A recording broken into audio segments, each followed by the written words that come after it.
कि इंडिया में इस वक्त अबाउट 780 मेडिकल कॉलेजेस हैं, राइट, विच इज़ एशिया में मैक्सिमम मेडिकल कॉलेजेस हैं और अबाउट 18,000 मेडिकल स्टूडेंट्स हैं जो इससे पढ़ाई कर रहे हैं, इन कॉलेजेस में पढ़ाई कर रहे हैं। जो अब हम जब बच्चे आते हैं पढ़ने के लिए तो सबसे पहले वो पढ़ते हैं अनाटमी यानी कि बॉडी का स्ट्रक्चर, पूरा शरीर विज्ञान।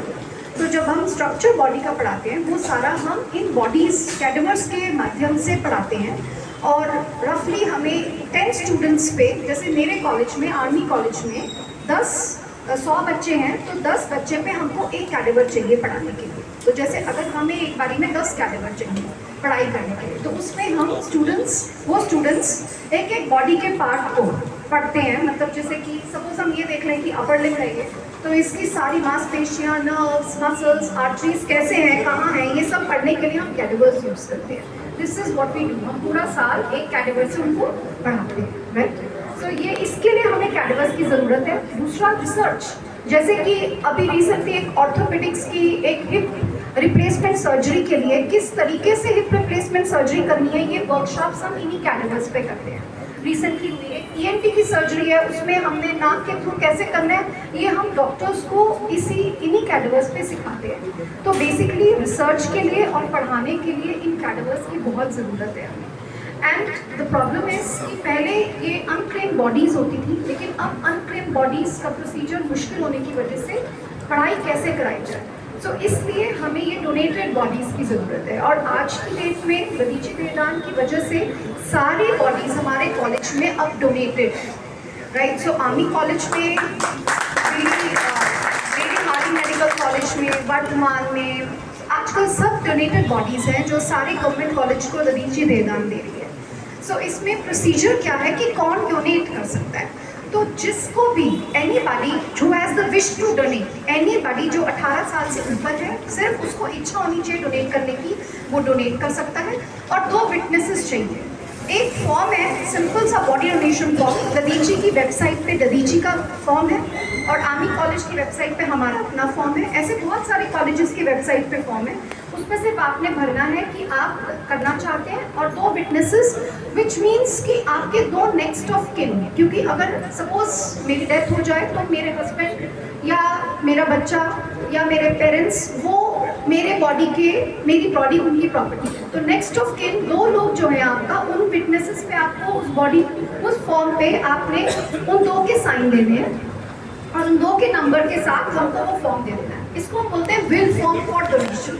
आपने ये विल फॉर्म भरा और कॉलेज को दे दिया, फिर कॉलेज या दधीची देदान आपको एक एक्नॉलेजमेंट देगा कि ये एक्नॉलेजमेंट हो गई कि आपने हमें दे दिया, और साथ में आपका एक मतलब आपको देगा कि आपने ये एक डोनर कार्ड। उसके बाद जब भी in the process of anybody's death, फिर आपने सिर्फ स्टेप 2 पे फ़ोन करना है। आप मेडिकल कॉलेज को फ़ोन करेंगे। कॉलेज की रिस्पॉन्सिबिलिटी है कि आपको ट्रांसपोर्ट देगा जिस भी जगह जहाँ तक बॉडी लेके जहाँ से लानी है, और हर्ष वैन देगा और अटेंडेंट्स देगा, वो जाएंगे बॉडी लेके आएंगे, आपको कोई प्रॉब्लम नहीं होगी। But you have to call immediately within hours of death, नहीं तो बॉडी में डीकॉम्पोजिशन या डीके शुरू हो जाता है। इसलिए इमीडिएटली आपको कॉल करना है। और एक ही चीज़ आपको चाहिए, death certificate. We just need one thing, that is death certificate. And death certificate has to be by registered medical practitioner, या जिस नर्सिंग होम में या जिस हॉस्पिटल में डेथ हुई है, या अगर नहीं है तो आपके आसपास में कोई भी उसको एक रजिस्टर कर दे, बस हमें एक डेथ सर्टिफिकेट चाहिए। आपको हमें डेथ सर्टिफिकेट देंगे और हम बॉडी लेके जाएंगे। उसके बाद हम बॉडी को प्रोसेस करते हैं। एक प्रोसेस है एम्बामिंग का, हम 2-2.5 घंटे लगते हैं। उसके बाद हम उसको प्रिजर्व करते हैं केमिकल से, पूरे बॉडी के फ्लूइड्स को चेंज करते हैं उन केमिकल से। एम्बामिंग के बाद हम उनको टैंक्स में स्टोरेज के लिए रख देते हैं। वो स्टोरेज के बाद फिर एक सीक्वेंस है, जैसे जो पहले बॉडीज़ आई उनको पहले यूज़ करेंगे, जो बाद में आई वो बाद में यूज़ करेंगे, इनको फिर सारा साल टीचिंग में यूज़ करेंगे, राइट। एक तो ये हो गया। इसके अलावा हम उसके टिश्यूज से हिस्टोलॉजी यानी कि माइक्रोस्कोपिक स्ट्रक्चर ऑफ वो भी पढ़ाते हैं, ये रिसर्च वर्कशॉप्स कराते हैं। इसके लिए हमें ये बॉडी ज़रूर चाहिए। अब सबका क्वेश्चन ये है, सिर्फ कुछ केसेस में हम बॉडी नहीं ले सकते, जैसे हेपेटाइटिस बी है, HIV है, कुछ इन्फेक्शंस में या सेप्सिस है, इन दैट केस हम नहीं ले सकते बिकॉज दैट केस जो कर रहे हैं उनमें प्रॉब्लम है। And now the question is, आपको ये लगेगा कि हम बॉडीज को ध्यान रखते हैं या नहीं। So every Monday we can say the bodies are coming out of the tanks and every Saturday वो अंदर जाती हैं। हम जैसे स्टूडेंट्स आते हैं प्रेयर कराते हैं कि जैसे ददीची जी ने अपने मतलब अब उनके सारी हड्डियों को शस्त्र की तरह यूज़ किया गया था, ऐसे ये बॉडीज आपकी सबसे पहली टीचर है।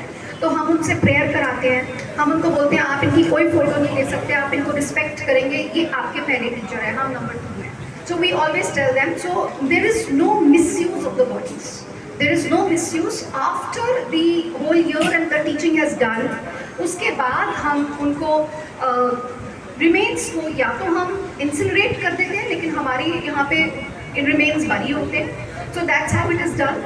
And उसके बाद हम उनके भी bones निकाल के उससे भी बच्चों को osteology या वो भी पढ़ाई कराई जाती है। So we use the bodies completely.